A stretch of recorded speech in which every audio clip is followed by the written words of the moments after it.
એક નાના ગામમાં એક ભગત રહેતા હતા. ગામનું નામ હતું સૂરજપુર. ગામ બહુ નાનું હતું, પણ લોકોના દિલ ખૂબ મોટા હતા. એ ગામમાં ભગતજીનું નામ હતું રઘુદાસ ભગત. બધા લોકો તેમને ભગત બાપા કહીને બોલાવતા. ભગત બાપા ખૂબ જ સાચા, નિષ્ઠાવાન અને ઈશ્વર ભગત માણસ હતા. રોજ વહેલી સવારે ઉઠીને નદી પાસે જઈ સ્નાન કરતા, પછી વટવૃક્ષ નીચે બેસીને ભજન કીર્તન કરતા. ગામના લોકો રોજ તેમની પાસે આવતા, કોઈ દુઃખ લઈને, કોઈ પ્રશ્ન લઈને અને કોઈ ફક્ત શાંતિ મેળવવા માટે. ભગત બાપા ક્યારેય કોઈને ના પાડી નહોતા.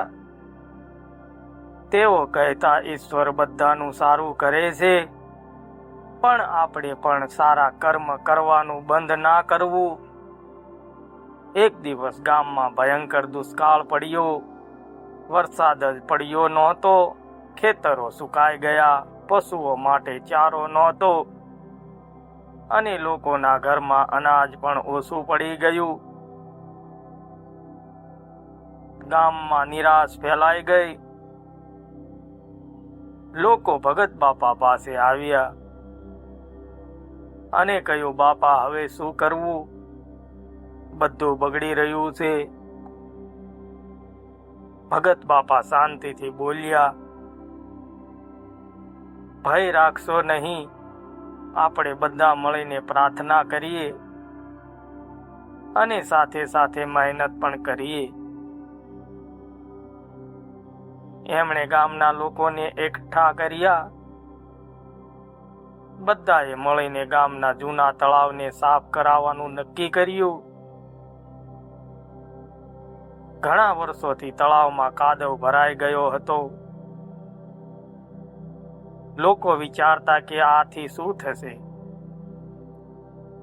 પણ ભગવાન બાપા વિશ્વાસ સાથે કામ કરતા રહ્યા. દિવસો સુધી ગામના લોકો તળાવ સાફ કરતા રહ્યા.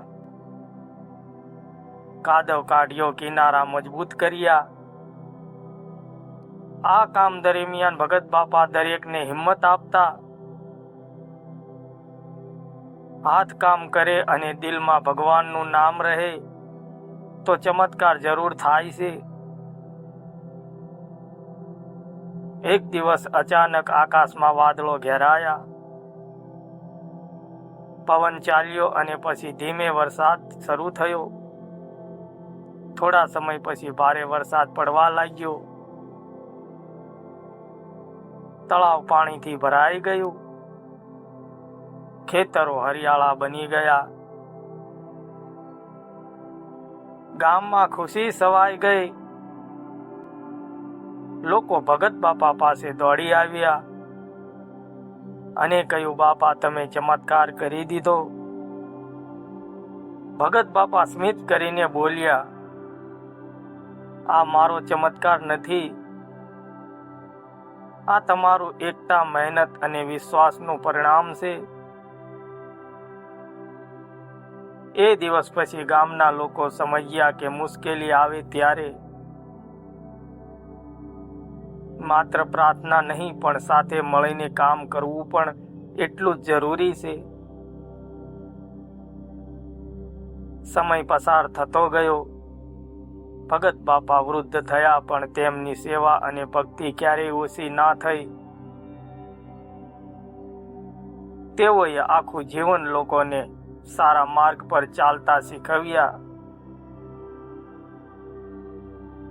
એક દિવસ તેઓ શાંતિથી બેસીને ભજન કરતા હતા અને ધીમે ધીમે ઈશ્વરમાં લીન થઈ ગયા. ગામના લોકો દુઃખી થયા, પણ તેમની શિખામણને જીવનમાં ઉતારવાનું નક્કી કર્યું. આજે પણ સૂરજપુર ગામમાં જ્યારે કોઈ મુશ્કેલી આવે, લોકો ભગત બાપાની વાત યાદ કરે છે. એકતા, મહેનત અને વિશ્વાસ આ ત્રણેયથી કોઈ પણ સમસ્યા હલ થઈ શકે છે. આ વાર્તા આપણને શીખવે છે કે જીવનમાં કેટલાય મુશ્કેલ સમય આવે, પણ જો આપણે હિંમત ન છોડીએ, સારા કર્મ કરીએ અને ઈશ્વર પર વિશ્વાસ રાખીએ તો અંધકાર પછી પ્રકાશ જરૂર આવે છે. મિત્રો, આ સ્ટોરી સારી લાગી હોય તો લાઈક, કમેન્ટ, શેર કરવાનું ભૂલતા નહીં. મળીશું આવા જ બીજા વિડીયોમાં. ત્યાં સુધી સૌને જય માતાજી.